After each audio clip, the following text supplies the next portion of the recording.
নমস্কাৰ দৰ্শক সকল মিট দ্য গিম্পৰ স্পোকেন টিউটৰিয়েললৈ স্বাগতম জনাইছো আজিৰ টিউটৰিয়েলটোৰ বাবে মই আপোনালোকক এটা প্ৰশ্ন আৰু উত্তৰৰ সংস্কৰণৰ সৈতে কথা দিছো গতিকে কিছুমান সংবাদৰ সৈতে আৰম্ভ কৰা যাওক মই ইতিমধ্যে আপোনালোকক gimpusers.com ৰ বিষয়ে জনাইছো আৰু হিহতৰ বহুত ভাল বাতৰি আছে গিম্পৰ ভিডিও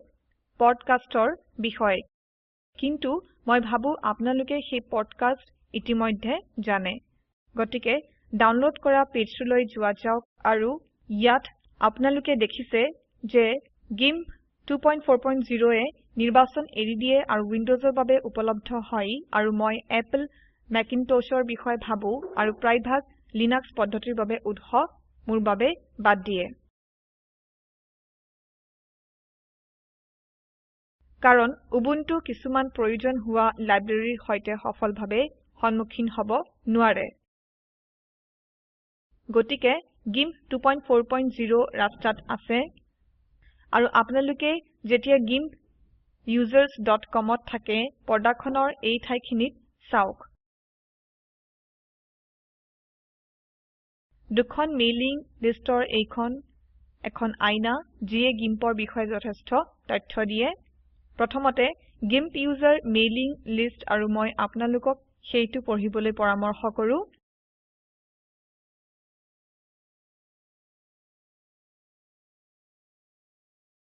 GIMP developer listখন মোৰ মূৰৰ ওপৰত আছে আৰু সম্ভৱত আপোনালোকৰো ওপৰত আছে আৰু ইয়াত এটা আলোচনা হয় যিয়ে এটা প্ৰশ্নৰ উত্তৰ দিয়ে আৰু মই সেই বিষয়ে একো নাজানিছিলো এইটো ইয়াত চোৱা যাওক প্ৰথম প্ৰশ্নটো ইয়াৰ এলেক্স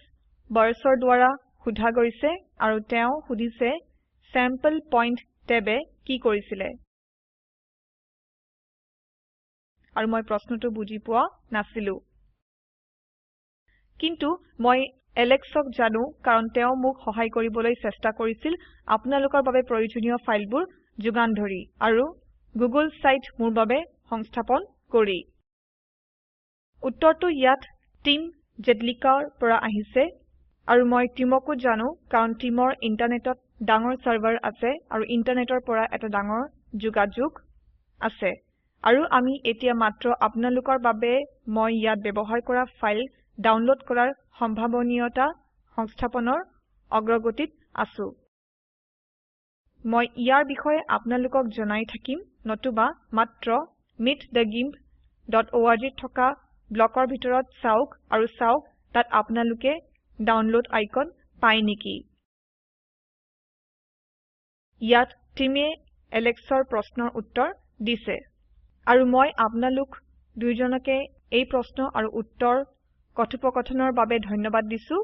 টিমে লিখিছিল যে আৰ্হি বিন্দুবিলাক প্ৰদৰ্শনীৰ দৰে একেইভাৱে সৃষ্টি কৰা যায় মাত্ৰ আপোনালোকে কন্ট্ৰোল কীটো ধৰি ৰাখিব লাগিব নতুবা আপোনালোকে আৰ্হি বিন্দু কাৰ্সাৰডাল মেজাৰমেন্ট বাৰত ৰাখিও সৃষ্টি কৰিব পাৰে আৰু কন্ট্ৰোল কী ধৰি ৰাখি যেতিয়া আপোনালোকে আৰ্হি কৰিবলৈ বিচৰা বিন্দুটো টানি আনিব পাৰে আৰু তাৰ পাছৰ প্ৰশ্নবোৰো আছে কিন্তু মই সেইবিলাকৰ মাজেৰে পাছত যাম মই সেই বিষয় কেতিয়াও শুনা নাই আৰু মই এইটো চেষ্টা কৰিব লাগিব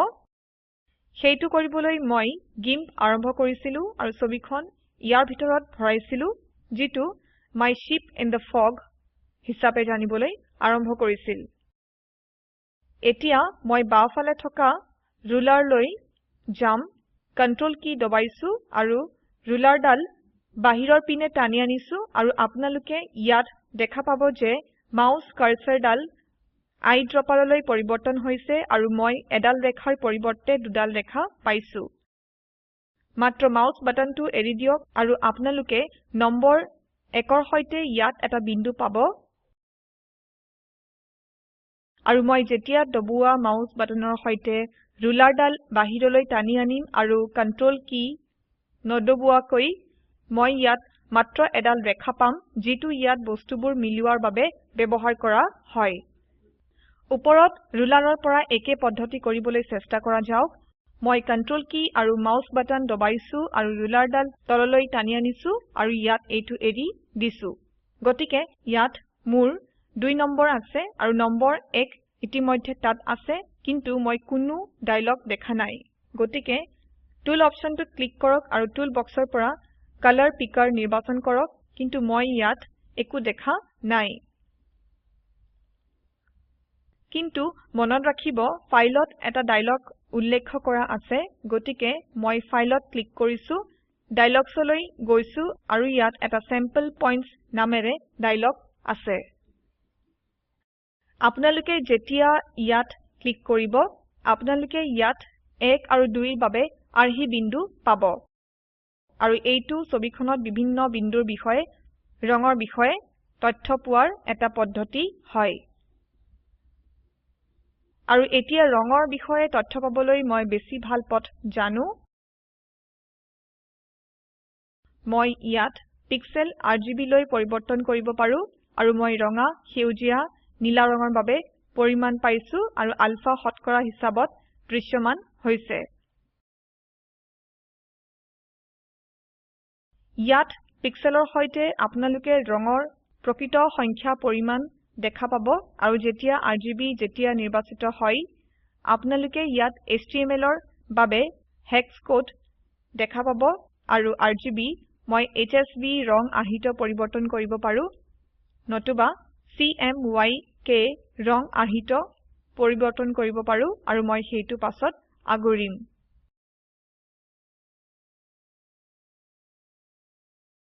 পিছৰ প্ৰশ্নটো ৰঙৰ লগত আৰু কালাৰ পিকাৰৰ লগত জড়িত হয়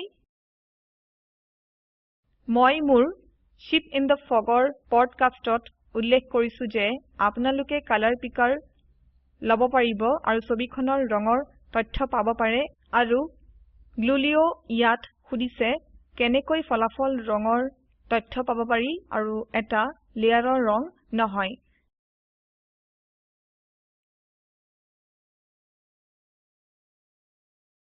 তাৰ এটা পথ এইমাত্ৰ আপোনালোকে দেখিছে কিন্তু তাৰ বেলেগ পথো আছে মোৰ কালাৰ পিকাৰ নিৰ্বাচন কৰা আছে আৰু মই যেতিয়া শিফট দবাও আৰু ছবিখনৰ ভিতৰত ক্লিক কৰো মই শেহতীয়া ৰঙৰ তথ্য পাম আৰু আপোনালোকে ইয়াত জাহাজখন দেখা পাইছে গছবোৰ বগা আৰু আকাশখনো যেটো বেছি সন্তুষ্টজনক ফলাফল নহয় আৰু এইটো কাৰণ মই বগা ৰঙৰ পৃষ্ঠভূমি নিৰ্বাচন কৰিছো গতিকে মই লেয়াৰ ডায়লগলৈ গৈছো আৰু এইটো ডায়লগত প্ৰকৃত বেকগ্ৰাউণ্ড লেয়াৰলৈ পৰিবৰ্তন কৰিছো আৰু আপোনালোকে পৰ্দাত দেখাৰ পৰা ইয়াৰ সম্পূৰ্ণ বেলেগ ৰং দেখিছে লেয়াৰ ডায়লগত এটা চেম্পল মাৰ্জড নামেৰে অপচন আছে আৰু আপোনালোকে যেতিয়া সেইটো সক্ৰিয় কৰিব আপোনালোকে আটাইবোৰ ডম লেয়াৰৰ ফলাফল পাব আৰু চেম্পল মাৰ্জডৰ সৈতে আপোনালোকে কালাৰ পিকাৰ ইনফৰমেশনত দেখিছে ফৰগ্ৰাউণ্ড কালাৰ প্ৰত্যেকবাৰে পৰিবৰ্তন হৈ আছে চেম্পল মাৰ্জড সক্ৰিয়তাৰ সৈতে আপোনালোকে আটাইবোৰ লেয়াৰৰ ফলাফল পাব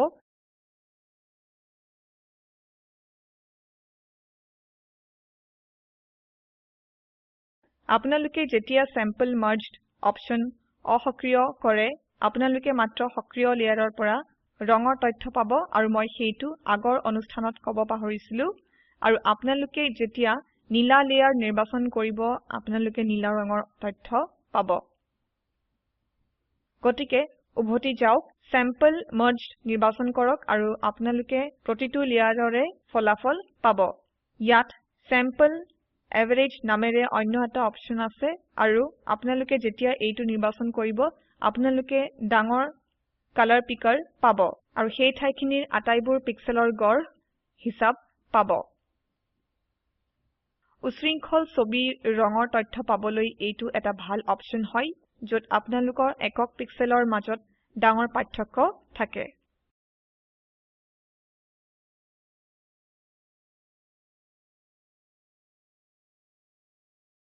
গ্লুলিওৰ ওচৰত গিম্পৰ বাবে অন্য এটা বুদ্ধি আছে যদি আপোনালোকে মাত্ৰ .xcf ফাইল নাম হিচাপে ব্যৱহাৰ নকৰে কিন্তু xcf.pz2 নতুবা xcf.bz2 ব্যৱহাৰ কৰে গিম্পে ছবিখন সংকুচিত কৰিব আৰু আপোনালোকে সৰু ফাইলৰ আকাৰ পাব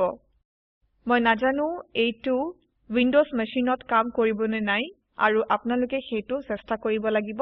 সম্ভৱত উইন্ডোজত এইটোৱে কাম কৰিব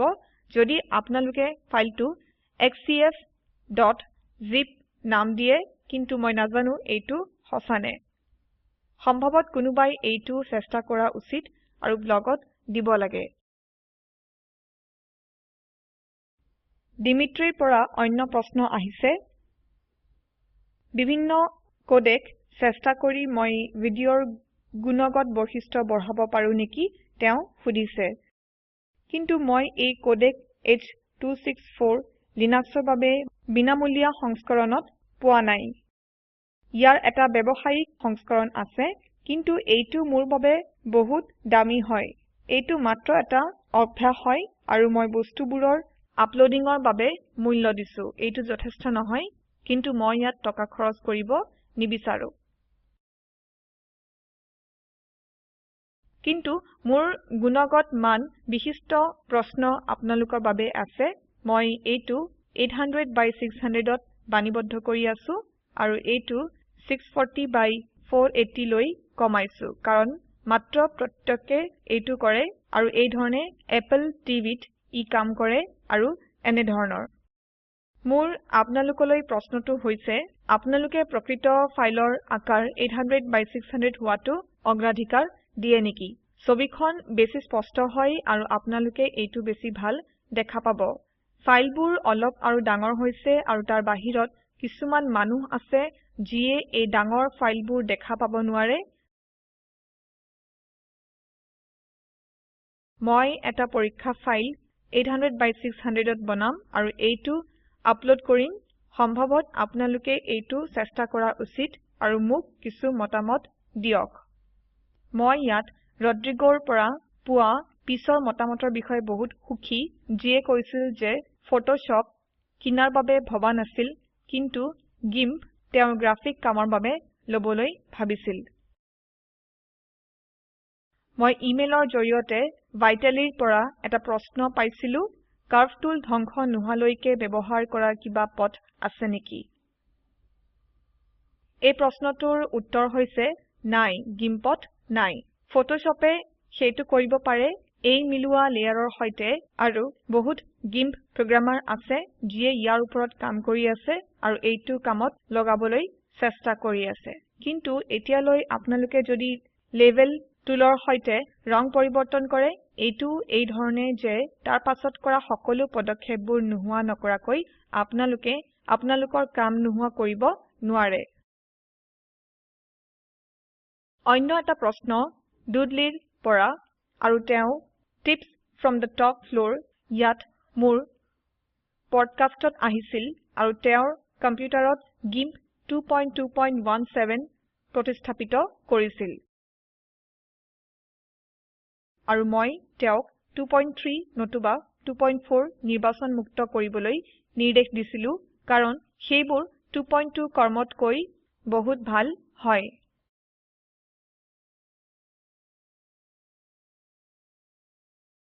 আৰু তেখেতে এখন কিতাপৰ বিষয়ে সুধিছে আকান পিক beginning GIMP from novice to professional আৰু মোৰ এই কিতাপখন আছে এইটো সঁচাকৈয়ে ভাল যদি আপোনালোকে গিম্পৰ সৈতে আৰম্ভ কৰে নতুবা আপোনালোকৰ বহুত জ্ঞান আছে তেতিয়া হলে এইখন এখন বহুত ভাল কিতাপ আৰু মই সঁচাকৈয়ে সেই কিতাপখন ভাল বুলি পৰামৰ্শ দিও আৰু আপোনালোকে যদি এইখন কিনিব বিচাৰে আৰু আপোনালোকে ইউনাইটেড ষ্টেটছত আছে মই ব্লকত এটা লিংক সংস্থাপন কৰিম যত আপোনালোকে অফাৰৰ জৰিয়তে কিতাপখন কিনিব পাৰিব আৰু দোকানখনৰ মালিকে তাৰ পৰা অলপ টকা পাব যোৱাকালি মই এটা অপ্ৰীতিকৰ ভয় খাইছিলো যেতিয়া মই মোৰ কাম আকৌ আৰম্ভ কৰিছিলো গৰমৰ বন্ধৰ পাছত আৰু সেইটো যথেষ্ট ভয়ানক কিন্তু মই উইন্ডোজ কম্পিউটাৰৰ সৈতে আৰু ইন্টাৰনেট এক্সপ্লোৰাৰত প্ৰথমবাৰৰ বাবে মিট দ্য গিম্প ব্লকত চাইছিলো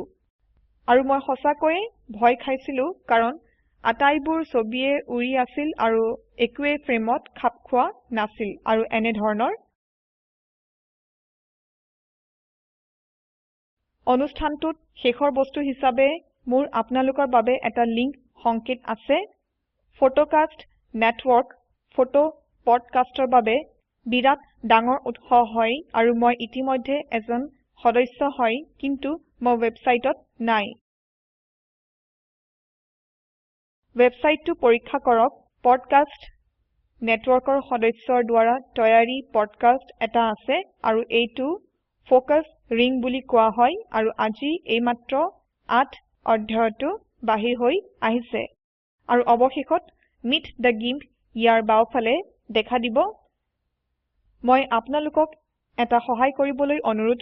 জনাইছো মিট দ্য গিম্পৰ বিষয়ে শব্দটো বিয়পাই দিয়ক আৰু আপোনালোকে যদি কিবা মতামত পঠাব বিচাৰে অনুগ্ৰহ কৰি info@meetthegimp.org লৈ লিখক আৰু অধিক তথ্য http://meetthegimp.org ত উপলব্ধ আছে